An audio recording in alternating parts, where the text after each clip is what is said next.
educators don't tend to be Republicans. Most educators are Democrats. And so we were tied all the way through. And despite the fact that I raised less money than what a local race would raise for a statewide race, we pulled it out. And so I'm incredibly grateful for the world that I'm in right now and thrilled to be standing with you all. Before we really get into it, I just want to take the liberty of just telling you a couple of things about me. I am a mom. I have 3 children who are in public schools, and one who graduated from public schools last year and just came home from college today for the first time. I am a pro-life conservative who believes that the 9 scariest words in the English language are, I'm from the government and I'm here to help. Okay, I am a fiscal conservative and a social conservative. I think that one of the things that defines me most is the fact that I'm a military spouse. My husband Jeff is here with me tonight.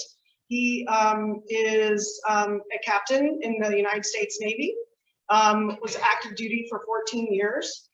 Hey, come on in. And I spent the first 14 years of my life moving all around. I've taught overseas in the British school system, taught all over the US. And when I ran for this office, it was the first time that I ran for anything. I did not consider myself a politician. And so it's definitely been baptism by fire, for sure. You know, you were so great to touch on what this role is about. I think a lot of people don't understand that DPI is the administrative agency of the State Board of Education. So we have an elected leader in me, and then we have a school board that is appointed by the governor. A lot of people say to me, why did you hire James Ford? And I say, I didn't hire James Ford. He was appointed by the governor and was just reappointed by the governor, actually, even though he's not been confirmed by the legislature. So I have about 980 people who work for me at DPI. About 500 of them are in the field. And we have about a $12 billion budget. About 11% comes from the federal government, about 23% comes from the counties, and then the rest of that comes from the general fund and is appropriated by the legislature. I have been working since my 3rd day in office on critical race theory, when the social studies standards that were supposed to be in their final draft form were presented at my first State Board of Education meeting, which was January 5th. That was my 3rd day in office. The majority of that work had already been done when my predecessor was in that office.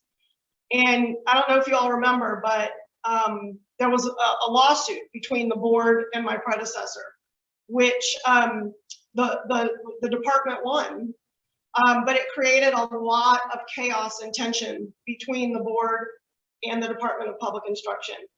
And a lot of people left DPI during that time. And so I inherited a large bureaucratic agency that, quite frankly, was a mess. And so when I requested at that meeting that I have more time to review the standards, I was told you have 2 weeks. So in the standards, that's about a 1,000-page document because it's K through 12. And then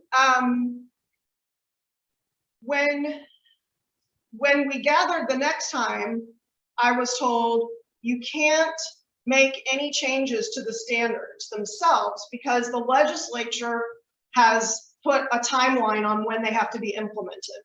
So only the legislature has the power to delay the standards. So what I was able to do was to take out of the glossary of the standards the terms systemic racism, gender identity, and systemic discrimination. That was all I could do. So we have these standards. We've been working with the General Assembly to see if they can be delayed. And you may have read about that in the media this week, because it has been reported on that the House, in their COVID provisions bill that they filed the other night, has asked for a delay for 1 year of the history standards. Okay, so whether or not the Senate puts that in their bill, we just have to wait and see. And then we have to wait and see if the governor signs it. So lots of steps right? So before we get to questions, I do want to spend a minute to talk about critical race theory. You all know that when the House filed their bill that would make critical race theory in our schools illegal, I stood up for that bill. I said I publicly supported it. I was quoted in the media as supporting it, much to the disappointment of a lot of people in the education community, because like I told you, Republicans don't tend to work in the education community. And so what I can, this is what I know about critical race theory. This is an academic movement that started 30 or 40 years ago. I know my husband told me when he started law school, there was this kind of group that was on its way out. You know, you have like different kinds of legal theory. One of those were the crits. Those were the people who thought that critical race theory was a real thing worth discussing in the way that laws are racist. But it wasn't something that was really taken very seriously. And now, to your point about me just being one person, this has permeated the idea of critical race theory, which I define like this. It's the idea that every aspect of American society is racist, that racism permeates every aspect of our society, even though we have laws that we have passed and enacted on the books that are moving us towards a more perfect union. Okay? That is what critical race theory is. Critical race theory proponents also believe that because those laws were in place in 1783, that they can never really be amended, and therefore our nation will always be flawed. And that, my friends, goes against my core belief as a Christian, that things are not and people are not redeemable. That's exactly right. And that is where Mr. Ford and I disagree, amongst other things, but we've had this conversation before. Critical race theory is part of military training now, at least in the Navy. It is part of corporate training. It's definitely in our colleges and universities. And it was part of government. It is now part of government training in HR. President Trump took it out. It took him a while to, like he was in office for like 3.5 years before it finally got pulled. And of course, the Biden administration has put it back in. And now it is once again part of training in the federal government.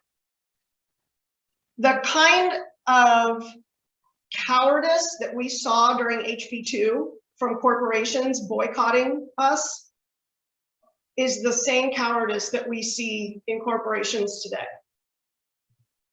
So what I submit to you is, yes, this is critical race theory is in some of our largest counties for sure. It's embedded in the training that teachers get. We saw that in Wake County. Did all teachers participate in that training? No. Do all teachers believe in critical race theory? No. But we all know that the squeaky wheel gets the grease. And it's very difficult for people to fight back against something when they're afraid of being called a racist. Okay? When they get shut down. When they get shut down, that's exactly right. That's exactly right. last 2 weeks ago at the board, at the what month are we in? June. The June State Board of Ed meeting. I made a statement about the glossary and the unpacking documents in for the history standards, which are documents we give to teachers that kind of takes them through each standard and gives them suggested topics to go through. I said publicly, because these are State Board of Ed meetings are live streamed public meetings every month. And I said, when I looked at the document, it was very clear to me that the majority of topics were seen through the lens of African Americans in the United States.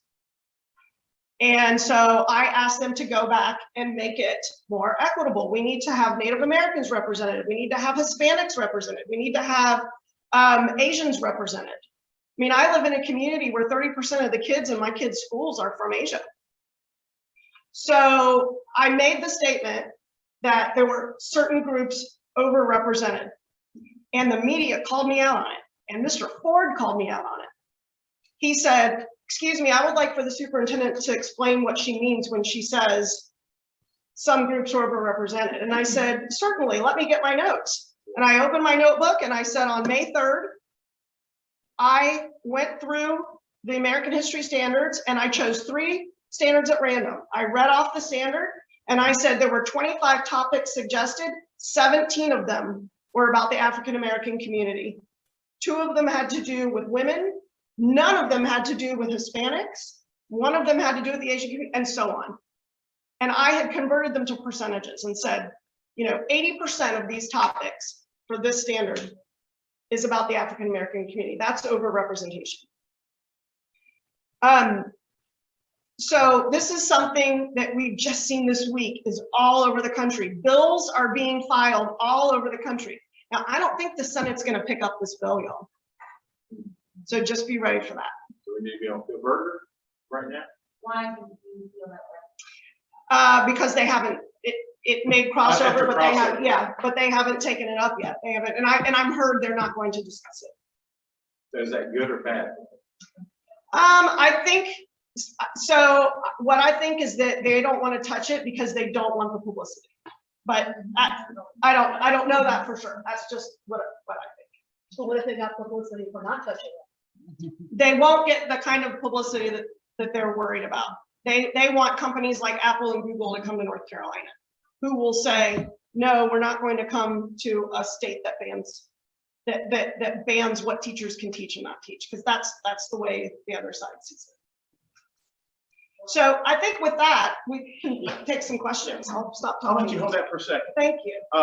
And just for clarity, I've assembled a bunch of the questions. Michelle Sloan had sent me some of the questions that today that I got late. I did submit them to Catherine. She's not familiar with it, but I will get them to Sloan for an answer. So I've not got them covered tonight, but some of our members have submitted some questions. I had it down to about 17. I got it down to about 13. I sent them over to Catherine. I said, Catherine, I don't know if you can't talk about any of these because policy, personnel, things like that. She said all of them were fair questions. I don't think we can get through all of them, but I do want to kind of speak to some of them and make it simple, but just questions. Yeah. And I'm hoping these are things you're hearing across the state. It shouldn't be, just a big surprise. Right. But she wasn't afraid to take anything on. And as I begin that, I do want to just kind of follow up where we are just on critical race. And that's what's going on in Charlotte-Mecklenburg. In the news, Audrey Kell's principal in their homeroom classes have made statements that they're teaching social justice in there, and parents don't have a right to know what's going on in there. Can you speak to that first? Yeah, well, so I'm not incredibly familiar with what that particular high school is doing, but I will address the idea that parents don't have a right to know what's going on. Although for safety and legal reasons, a parent cannot just walk into a building and then walk into a classroom, all parents have the right to schedule an appointment with a building principal and see their child's class when they want. That is school, that is not policy that's dictated by the state, but that is every school's policy, and as it should be. And so the idea that, and let me say also, the bills that have been filed about requiring teachers to post their materials online. When I taught in Johnston County, this was like 10 years ago, eight years ago, before we have a lot of the programs we have today, I used a virtual learning environment called Moodle that I don't even think, yeah. And it's I in community posted colleges. everything in Moodle and any parent could access it at any time. So, get over the belly aching. There's no reason that teachers should be worried about. I mean, as an English teacher, the novels that I would teach were part of an approved list from the district that anyone could access anytime. So anyway, that's what I have to say about that. Okay.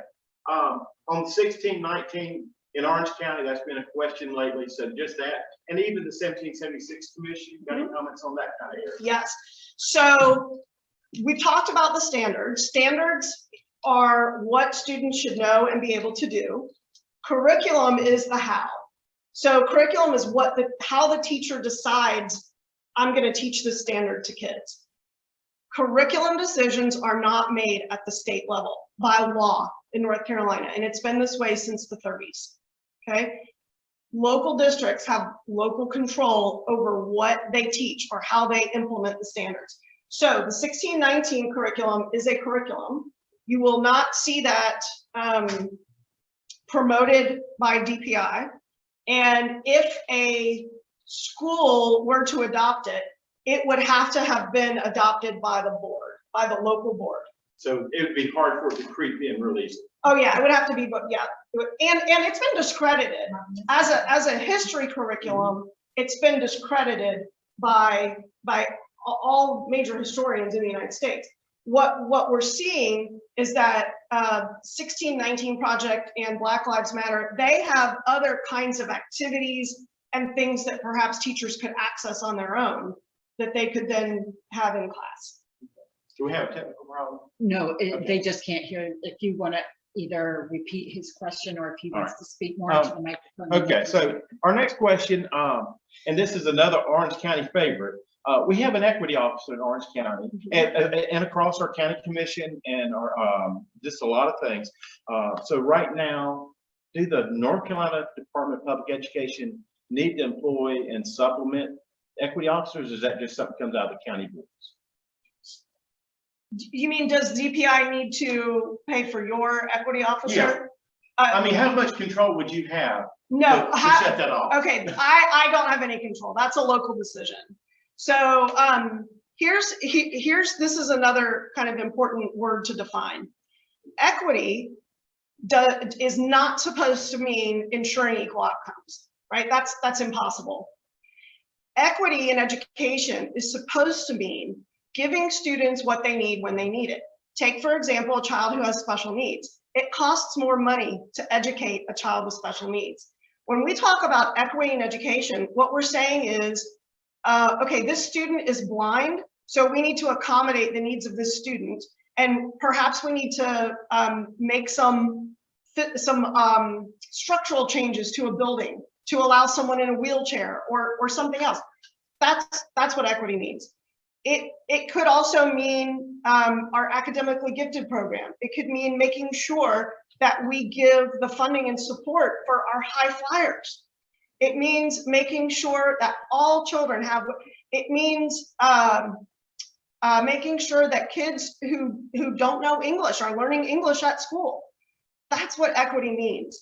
So I have an Office of Educational Equity at DPI, and my deputy, who has that position, is very clear that equity is not just about seeing things through a racial equity lens, it's about an all children equity lens. And it doesn't mean assuring equal outcomes. It means giving all children what they need when they need it.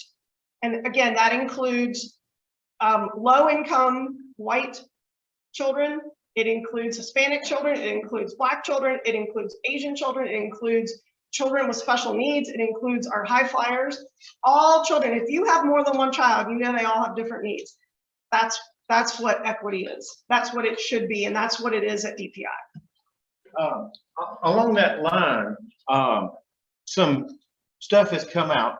So like when a student has to have an IEP for their advantage to help get special needs, it's recently come out of Duke University, a study they did a couple years ago, that's showing there's an inequity due to race in the AIG program. So there's a movement of some to eliminate the AIG program. And I can't see parents accepting that. But can you talk to that? I mean, is the AIG or the IEP or any of the programs like that racist? And then should we take out the high flyers and those kind of programs, make them more equitable, or what's the right answer that needs to be done? Yeah, that's a great question. And there's a lot of misinformation out there about this. So IEPs are federally mandated. That is something that's part of the not Americans with Disability, the IDEA. The Individual with Disability Act. So IDEA requires that children who have, it requires certain kinds of testing. There are laws around who gets to be tested and when, what conditions need to be present in order for a child to be tested for a disability. There are also, so an IEP can belong to a child who is struggling and might have a learning disability, but you also have, if you have a child who is a high flyer, they have an IEP also. Being accepted into an academically gifted or AIG program is a matter of local law. The local districts set the criteria for acceptance into an AIG program, okay? So there are 5 different laws on the books in North Carolina that would prevent the state board or DPI from getting rid of the AIG program. So that's the first thing. No one is getting rid of the AIG program. The other thing that I'm hearing is that, well, we're dumbing it down. That is also false because the criteria are set at the local level. So if you are worried that the criteria are being dumbed down, that is a question for your superintendent and your local board. And I have not heard of any local districts changing their criteria. What did happen at the most recent state board is that because of that Duke study that showed that we have, you know, IQ is not fixed. We used to think that it was. It's not. Your IQ can fluctuate over time. Because a referral to be tested to be academically gifted often comes from the parent. If you have a parent who's checked out, or a parent, if they're living in poverty or they're in survival mode, they're not going to know to refer their child to be tested to be to receive academically gifted services. So what we did was we voted to offer a universal screener for any child. So a teacher can give this test to all kids.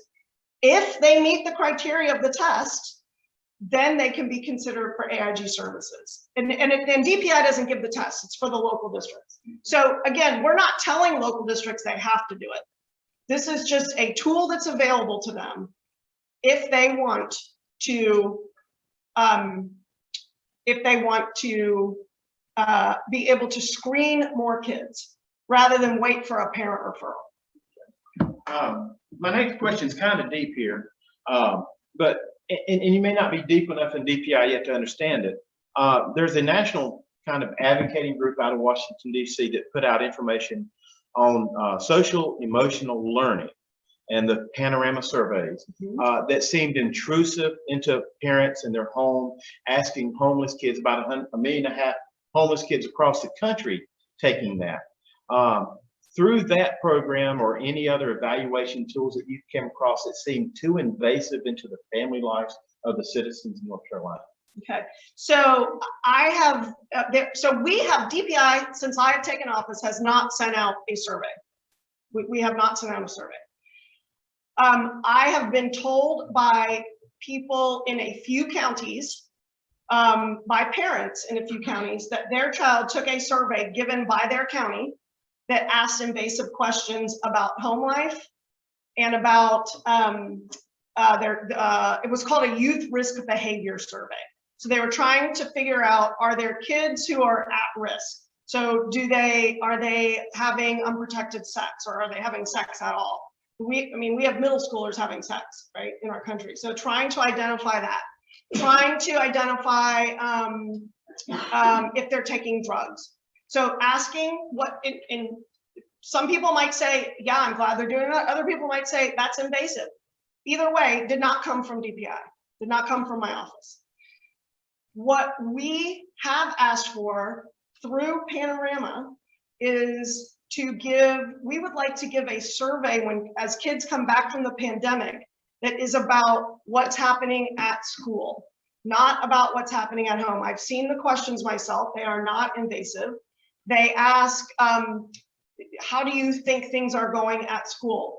Are you struggling in school? Let me tell you something. I have been all over the state. I've been from Ocracoke all the way to Jackson, Swain, Macon County, Cherokee. We are seeing kids come back to school who have been neglected for a year. We had a kid come back who had not been bathed in a year. I know that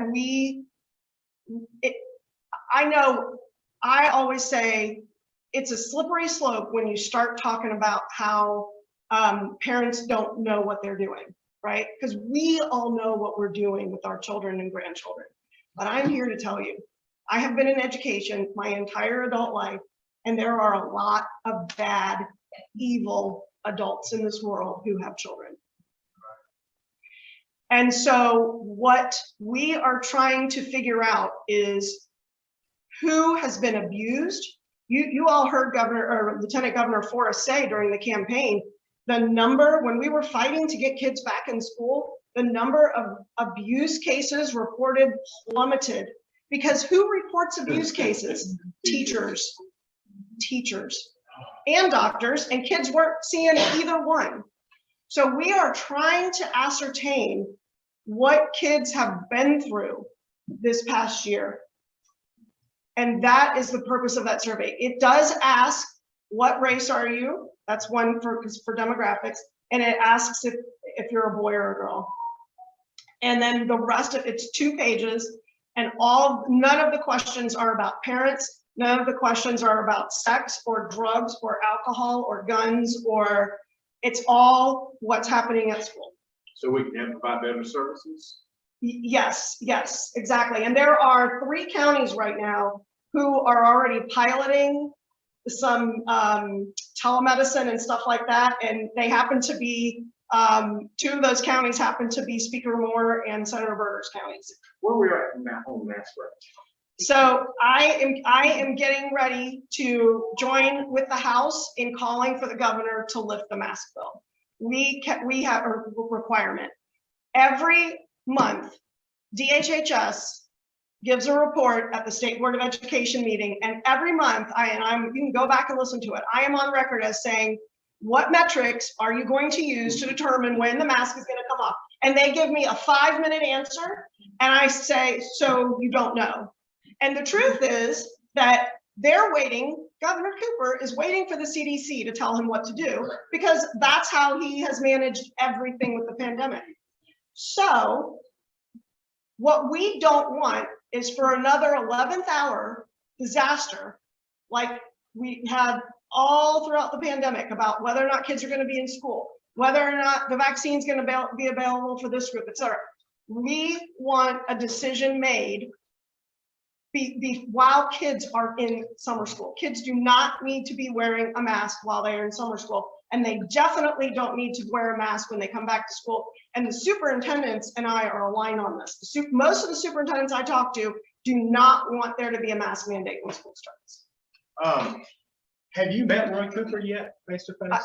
Several times, yes. And have you had a board meeting with the Council of State or anything? Yes, we have. Okay, how did that go? Well, the first several meetings were virtual, and even after vaccinations started rolling out, they were still virtual. And Treasurer Falwell started hosting meetings at his office, and so the Republican members of the Council of State went to Treasurer Falwell's, and we live streamed our meeting. But we have now had 2 meetings at the Emergency Operations Center with Governor Cooper in person. Okay. And then just one last question, and any comments you want to give after that. Now, we tend to be a conservative group here, and we have a lot of Christians, but that doesn't mean that all citizens across the state believe like we do, but many views, many ways of handling it. But there's a frustration and has been in public education going that. Now, for clarity, I homeschooled my kids most of the time. They were in charter school for a little while, and my son did graduate from Orange High School. But there is a frustration among parents. Some of them saw what was going online, being taught. Some teachers ran them out of the room and things like that. What can we as parents, when we see things going on, grab a hold to the reins in even our local classroom? So that's such a great question. And the first thing is, first of all, parents have to see it. If parents aren't engaged, they're not going to see it. Second of all, if you have older kids, this is exactly what you're going to hear from your kids. Don't you dare call the school. That's so embarrassing. My teacher will hate me if you do that. Okay, so, and then you have to decide, am I going to say something or not? But for the younger ones, definitely speak out, but can also go to the Lieutenant Governor's website and go to facts and deposit what you've seen and heard on his website, because he's calling it out on the website.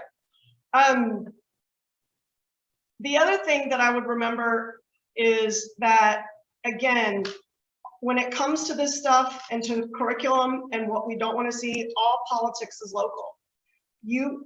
There are, if your school board is not balanced, or which most of them are not, then you're always going to be fighting this. And so trying to recruit people to run for school board, it's really hard, because they think, well, I'm not going to win in this particular county. I mean, in Wake, it's a mess. So, and now, I don't know if you saw, but the chair of the Wake County School Board is now going to become a superintendent in another district. And so that chair will be changing. I don't know who it will be, but yeah, the best thing that people can do is be vigilant with what's going on in the classroom and report it. And then the other thing is try and get people to run the local school board. Any closing statements you want to make? Well, I first of all, thank you for submitting your questions. That was very gracious of you. And, I would just say that this is a topic that people are really passionate about, education in general. Let me just say really quick what I ran on, because this really hadn't come up. I never got asked about critical race theory on the campaign trail, and I went everywhere. Right now in North Carolina, 67% of 8th graders do not read nor do math proficiently. 67%. And now we've got billions and billions. We've got, at the end of the day, $5.2 billion is coming from the federal government just for public schools in North Carolina. And let me tell you, it has to be spent by a certain time. And that right there, the compliance with that money takes up, it is such a bureaucracy, y'all, you can't even imagine. It takes up so much time. And of course, districts, they're gonna have more money than they can spend in the next 3.5 years. And what keeps me up is the fact that we are not producing enough qualified high school graduates to be in the military, because people can't read and do math. So I ran on that. And I am pleased to say that Senator Berger and I, along with Senators Ballard and Lee, worked on legislation to, and I won't go into details, but if y'all know what phonics is, right? Yeah. 30 years ago, we stopped teaching phonics in the United States. And now, more than half of kids in the United States, that's 67% of North Carolina kids, that's average in the US, as compared when you look across all the states, that's average. So we passed legislation. We are going to retrain all pre-K through 5th grade teachers and elementary school principals in the science of reading, which is phonics, and they start training next month. It passed with only 3 people in the whole legislature didn't vote for it. The governor signed it. We got kids back to school. That was another thing that I ran on. We got kids back to school, And we are going to get that mask taken off 100%. So thank you very much. If you hear something about me that doesn't sound right, email me. Email the Reverend. There are people who can help you get to the facts. Thank you so much, Kathy.